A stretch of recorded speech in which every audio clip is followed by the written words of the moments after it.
नमस्कार, मैं मोहम्मद आसिफ और आप देख रहे हैं SPN 9 न्यूज़। दिल्ली के जंतर मंतर पर कल से महिला पहलवान खिलाड़ी बैठी हुई हैं और ये उनका दूसरी बात ये आंदोलन शुरू हुआ है। कल से पल पल की अपडेट हम आप तक पहुंचा रहे हैं, लेकिन आज इस वीडियो सेशन में हम ये जानेंगे कि आखिर सुप्रीम कोर्ट का रुख आखिर इन पहलवान खिलाड़ियों ने क्यों किया। आखिर दिल्ली पुलिस ने FIR दर्ज क्यों नहीं की, क्योंकि 4 घंटे तक थाने में बैठे हुए थे ये तमाम लोग। और तीसरा जो सबसे बड़ा आरोप है, जो सबसे बड़ा इल्ज़ाम है इन तमाम पहलवान खिलाड़ियों का, वो ये कि खेल मंत्रालय ने इन पहलवान खिलाड़ियों के साथ धोखा किया।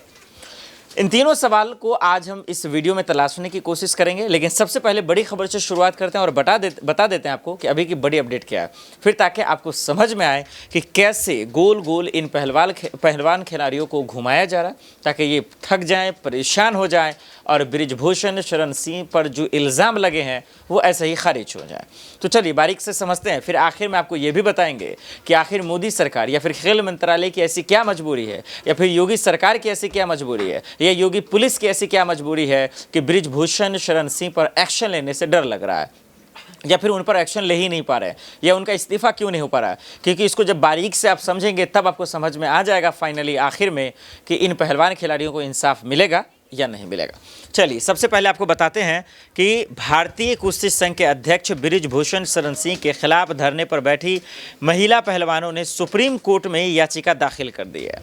ये बहुत बड़ी अपडेट्स दर्शकों अभी हम आपको बता रहे हैं, क्योंकि आप जानते ही हैं कि जब हर जगह से लोग नाउमीद हो जाते हैं तो आखिरी दरवाज़ा सुप्रीम कोर्ट का ही होता है, और इसीलिए दरवाज़ा खटखटाने के लिए अब सुप्रीम कोर्ट का रुख इन लोगों ने इख्तियार कर लिया है।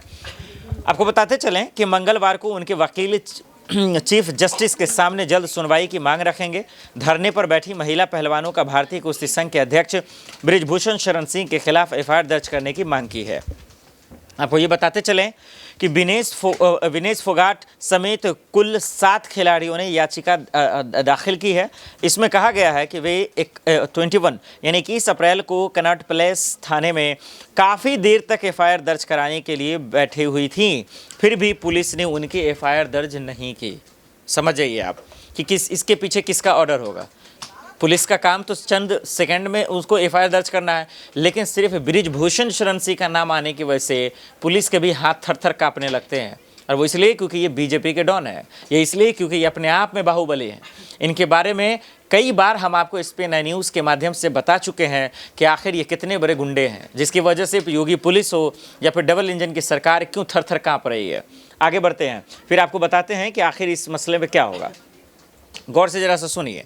हालांकि रविवार को देर रात फाइलिंग होने के चलते अभी तक याचिका को औपचारिक नंबर, यानी जिसको हम लोग डायरी नंबर कहते हैं, डायरी नंबर नहीं मिला है। डायरी नंबर के अलावा मेंशनिंग लिस्ट में जगह मिलने के बाद ही सुनवाई का अनुरोध किया जा सकता है।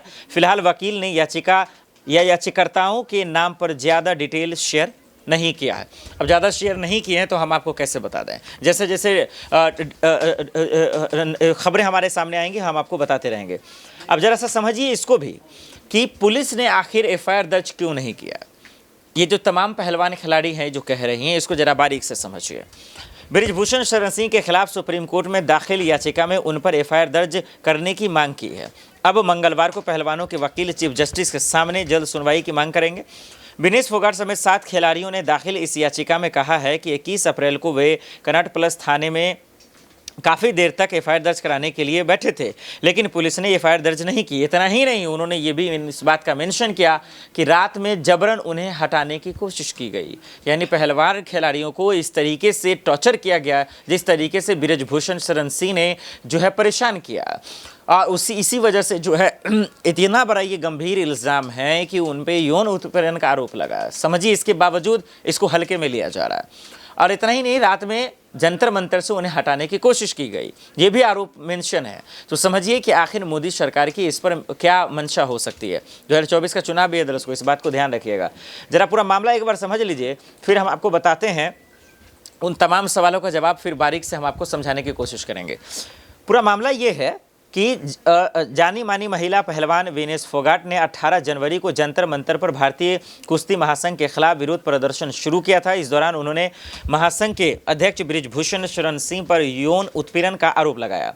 देश के अन्य पहलवानों ने भी फेडरेशन पर मानहानि करने की बात कही थी भारतीय कुश्ती महासंघ के खिलाफ विनेश फोगाट के साथ साथ बजरंग पूनिया, संगीता फोगाट, सोनम मलिक और अशु मलिक जैसे पहलवानों ने भी इनके साथ धरने पर बैठे हुए थे। तो ये खैर एक रिपोर्ट थी जो हमने आपको बताया। अब जरा सा गौर से समझिए कि क्या ये पहलवान खिलाड़ी आखिर जो सरकार बेटी बचाओ बेटी पढ़ाओ, महिलाओं की सुरक्षा की बात करती है, महिलाओं के सशक्तिकरण की बात करती है, महिलाओं के महफूजगी की बात करती है, और आखिर ये इनकी ऐसी क्या मजबूरी है कि आज इन पहलवान खिलाड़ियों की बात नहीं सुन पा रहे? क्योंकि अगर आपको याद हो उन पहलवान खिलाड़ियों के वो लफ्ज़ जो पहले दिन दिल्ली के जंतर मंतर पर आके उन्होंने इस्तेमाल किए, मोदी सरकार को उन्होंने कहा कि हम आपसे मिलकर सबूत देना चाहते हैं, हम आपसे मिलकर हम आपको बताना चाहते हैं कि बृजभूषण शरण सिंह कितना बड़ा जो है ये नीच आदमी है, और इसके बावजूद मोदी जी उनसे मुलाकात नहीं करते हैं। अनुराग ठाकुर बीच में आते हैं और उसके बाद जो है इस मामले को किसी तरीके से सलटाने की कोशिश करते हैं। क्यों? क्योंकि 26 जनवरी होने वाला होता है, तो दिल्ली में आप जानते हैं कि सुरक्षा को लेकर कितना इंतजाम किए जाते हैं। अब इन सब के बीच में जरा गौर से समझिए दर्शकों, 2024 का चुनाव है कि जिस तरीके से 3 महीने तक इस मामले को टाला गया, इन पहलवान खिलाड़ियों ने बेसब्री से इंतज़ार किया, इस उम्मीद में बैठी रही कि शायद इनके हक में फैसला आए या ना आए, कम से कम इस मामले की जांच हो जाए।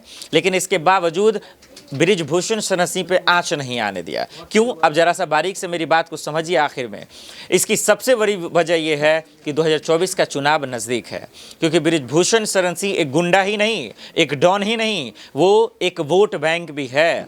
क्योंकि जितना बड़ा वो बाहुबली है, आप इससे अंदाज़ा लगा सकते हैं कि यूपी में कितना बड़ा उसका नेटवर्क है। अगर उस पर आंच आ जाएगा, अगर उस पर जो है सवाल का जवाब मिल जाएगा, तो आप जानते हैं कि यूपी डबल इंजन की सरकार को यूपी में ही नहीं केंद्र सरकार में भी खामियाजा भुगतना पड़ेगा। यही वजह है कि गोल गोल इन तमाम पहलवान खिलाड़ियों को घुमाया गया। कभी बोला गया कि ये यूपी का मामला है, हरियाणा का नहीं, हरियाणा का मामला है, यूपी का नहीं। इतना ही नहीं, ट्विटर पर ये ट्रेंड कराया गया कि बृजभूषण शरण सिंह है तभी बीजेपी है, बीजेपी है तो बृजभूषण शरण सिंह नहीं है। इसी से आप अंदाज़ा लगाइए कि उसकी औकात, उसकी कीमत कितनी कितनी बड़ी है, जिसकी वजह से मोदी सरकार को भी सोचना पड़ रहा है कि इसके खिलाफ एक्शन लें या ना लें। क्योंकि हम और आप जानते हैं कि किसी गरीब या फिर जहां पर वोट बांटने की बात हो, जिससे वोट में कमाई हो, वहां पर योगी सरकार की पुलिस का एक्शन का क्या बात बताना। फिल्म भी पीछे, अगर मूवी की बात करें तो वो भी पीछे छूट जाए, क्योंकि वहां पे उनकी ताकत दिखती है। योगी पुलिस की जो है हम सब देखते हैं कि उनका कितना पावर दिखता है, बुलडोजर दिखता है। लेकिन बृजभूषण शरण सिंह जैसे नाम आते हैं तो वहाँ पर वो हवा निकल जाती है। उसकी वजह यह है कि वहाँ पर वो वोट नहीं कमा पाएंगे ना, लेकिन अतीक और अशरफ का जब मसला होगा तो वो वोट कमा पाएंगे, तब जाकर जो है। इसलिए वो उस पर दिन रात गोदी मीडिया पे दिखाती रहेगी, क्योंकि हमारा आप जानते हैं कि आज देश के लोकतंत्र का सबसे बड़ा अगर कोई हत्यारा है तो वो गोदी मीडिया है। अब ऐसे में सबसे बड़ा सवाल यही है कि बृजभूषण शरण सिंह के खिलाफ एक्शन क्यों नहीं लिया गया। तो एक लाइन में अगर एक लफ्ज़ में आपको बताएं तो वो यही है कि वोट बैंक का खेल है, क्योंकि 2024 के चुनाव हैं और सबसे बड़ा वोट बैंक उनकी कैपेसिटी है। अब सुप्रीम कोर्ट का रुख इख्तियार किया है हालांकि पहलवान खिलाड़ियों ने। अब उम्मीद पर आप जानते हैं दुनिया कायम है, देखना पड़ेगा। हालांकि पहलवान खिलाड़ियों ने यह भी बताया इस बार दूसरे आंदोलन में जो अब शुरू कर रही हैं जंतर मंतर से, हालांकि वहाँ बैठी हुई हैं पिछले 24 घंटे से, कि तमाम जितने भी विपक्षी दल हैं वो हमें आए, हमारा समर्थन करें। उन्होंने इतना भी कहा कि देश की जनता से भी अनुरोध है कि हमारा समर्थन करें, क्योंकि अब हम पूरी तरीके से नाउमीद हो चुके हैं, क्योंकि मोदी सरकार ने जो आश्वासन दिया वो पूरी तरीके से फेल हो चुका है। उन्होंने कहा कि मोदी सरकार ने हमें धोखा दिया है, हमारे साथ धोखा किया। दर्शकों, आपको क्या लगता है कि दिल्ली के जंतर मंतर पर जो ये पहलवान खिलाड़ी बैठी हुई हैं, क्या इन्हें इंसाफ मिल जाएगा? क्या देश के प्रधानमंत्री नरेंद्र मोदी कम से कम तमाम मसलों पर राजनीति करते हैं? क्या इन पहलवान खिलाड़ियों के साथ कम से कम राजनीति नहीं करेंगे? क्या इनको इंसाफ दिलाने का काम करेंगे? ये सबसे बड़ी बात है। देखते हैं आने वाले वक्त में क्या होता है। देश दुनिया की बड़ी खबरों के लिए देखते रहें SPN न्यूज़। नमस्कार।